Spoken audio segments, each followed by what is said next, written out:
Bonjour et bienvenue à cette toute nouvelle saison de Tuning Performance. La même équipe vous revient cette année comme en 2009 et on est très heureux de ça. Bien sûr, Mathieu Thomassin avec moi. Salut Mathieu. Carl, ça me fait encore plaisir cette année. Oh que oui, on va avoir une sacrée belle saison d'ailleurs. Je peux vous dire, bon, les parties majeures de notre équipe nous reviennent. On est très heureux d'avoir notre réalisateur Sébastien qui est de retour. Il faut quand même dire merci aux gars derrière le show parce qu'on travaille bien fort, mais c'est toujours nous autres qui reçoivent félicitations. Il y a bien du monde en arrière. Hein? Bien, le public, on aime ça qui nous envoie des emails, on aime ça qui nous donne des idées. Puis je pense que justement, ça va donner le tempo de la saison qui s'en vient. On les a écoutés, on a écouté leurs suggestions, puis on a préparé un show pour eux avec ce qu'ils veulent. Les commentaires qui sont venus le plus souvent l'année dernière? Bon, c'est que oui, on parlait de suspension, on parlait de pièces, on parlait de nouveautés, mais on n'allait pas assez en profondeur. Puis on n'allait pas assez côté projet aussi. Mais regarde, on va remédier à la situation. C'est ça qu'on va regarder globalement. Oh!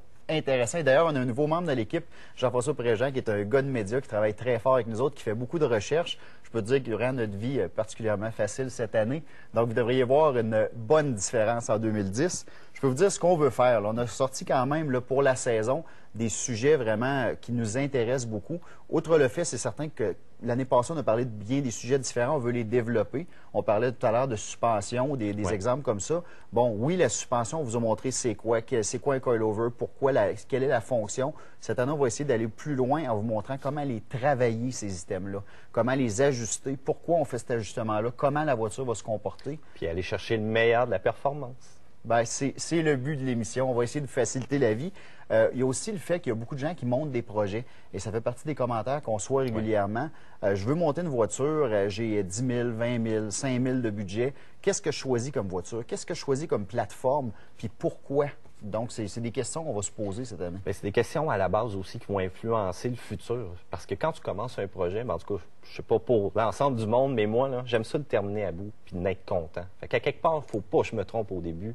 Puis ça se planifie, tant monétairement, sur papier, en pensée, en idée. Puis, regarde, on est là pour en jaser. Une autre chose, l'année dernière, on était sur la piste et ça, j'ai tellement eu de commentaires, c'est absolument incroyable. Mathieu, la même chose. Oui, même chose, car je pense que ça a été une des émissions qui a fait le plus soulever la foule. Nos auditoires étaient en délire total là-dessus. Puis, garde, brûle pas trop le punch, là, mais on y retourne cette année, puis on invite du monde avec nous autres. Puis entre vous puis moi, là, on se fait quand même plaisir à animer le show. Là. Fait qu'aller sur la piste, il n'y a personne qui nous a tordu un bras. Et d'ailleurs, je vous dis quelque chose. Je travaille sur un dossier. C'est pas pour rien que j'ai gilet là aujourd'hui d'Ariel Atom. Ariel Atom va être vendu au Canada cette année. Je vous le dis, c'est en primeur. C'est Télémag, les premiers qui sortent cette nouvelle-là. Donc, on a la vraie machine, la même que vous avez vue à Top Gear, sauf que maintenant, au lieu d'être le moteur 1.6 litres, c'est maintenant un moteur 2 litres sur l'Ariel Atom. Donc, on essaie de mettre la main sur un véhicule et si ça se fait, attachez votre truc, on va vous donner un méchant show avec le bolide. J'ai hâte de voir ça. Je pense que oui. Je ne l'avais même pas dit à Mathieu. Là. Je suis surpris comme un peu. D'ailleurs, tu me déstabilises. C'est bien ça. Puis, une chose qu'on se disait aussi, l'industrie automobile va quand même de mieux en mieux. Alors, c'est quand même encourageant parce qu'il y a eu des années absolument épouvantables. Et là, bon, Ford revient à surface. Il y a plusieurs manufacturiers qui vont mieux. Donc, ça va être encourageant. On va essayer de vous présenter justement des nouveaux modèles, des nouveaux véhicules. Mais aujourd'hui, ce sur quoi on va s'attarder, c'est le châssis du véhicule. Le choix du châssis, pourquoi on prend ça, les questions que vous devez vous poser avant un achat. Donc, on va travailler ça énormément pendant l'émission. Mais tout d'abord, bien sûr, on s'en va parler d'esthétique avec les gars de Silverwax.